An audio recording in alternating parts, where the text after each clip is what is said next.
अगर तुम दूर हो गए तो दूल्हा बना के जाओगे।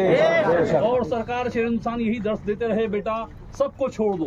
अगर तुम्हारा बाप हो वहाबी हो छोड़ दो, भाई हो वहाबी हो छोड़ दो, माँ हो वहाबी हो छोड़ दो, रिश्तेदार वहाबी देवबंदी हो छोड़ दो। इसलिए छोड़ दोगे।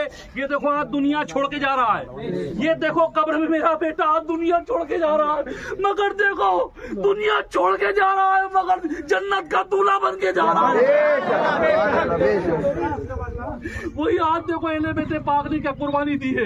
हजरत जय शहीद रज़ियल्लाहु मौला ताला जिनके जनाजे मुबारक को 4 साल 2 महीना 28 दिन कूफा के बाजार के अंदर और एक झकरक के अंदर लटकाया गया। 4 साल 2 महीना 28 दिन हजरत जैद इब्ने शहीद। कौन जैद इब्ने शहीद? जो इमाम सैयदना इमाम ज़ैनुल आबिदीन के शहजादे हैं, इमाम बाकर के सगे भाई हैं। मगर हश्शाम बिन मलिक से जब आपने मुकाबला किया, इस बुनियाद पर मुकाबला किया, हश्शाम बिन मलिक ने कहा, उसके हवारियों ने कहा, उसके चाहने वालों ने कहा, हश्शाम बिन मलिक के लोगों ने कहा कि अबू बकर सिद्दीक को गुस्ताख कहो, उमर इब्ने खत्ताब को गुस्ताख कहो। मगर सैयदना जैद इब्ने शहीद कहते हैं ये अबू बकर सिद्दीक उमर इब्ने खत्ताब ये तो हमारे आका हैं, आका।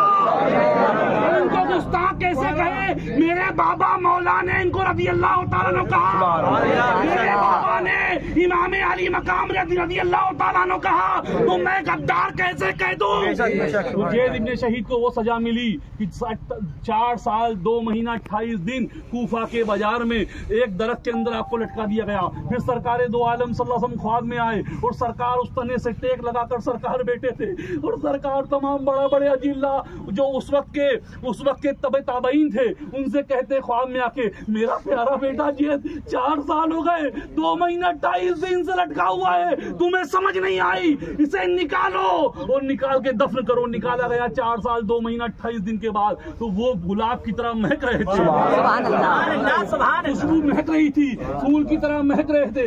याद रखो अहले बैते पाक ने हमेशा कुर्बानी दी है। हज़रत इमाम मूसा काजिम को जिंदरान की जेल के अंदर कई सालों तक बंद किया गया और जहर दिया गया। इमाम बाकर को जहर दिया गया, इमाम जाफर सादिक को जहर दिया गया। ये अहले बैते पाक की कुर्बानी है।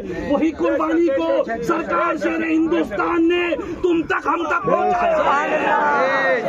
शेर हिंदुस्तान नारे रिसालत मुस्तफा सहाबा अहले बैत मर्दार मुस्तफा खात्मा मुस्तफा के नूर ऐन शेर हिंदुस्तान के आला हजरत नारे तकबीर। शेर हिंदुस्तान की जिंदगी उठा के देखो 50 साल, कभी चंदे धंधे की बात नहीं करी। क्या देखो कसम खुदा की वो और खानका होगी जो चंदे धंधे की बात करती है। शेर हिंदुस्तान ने जब भी कहा यारो तुमसे बस ईमान बचा लो, ईमान बचा लो, ईमान बचा लो।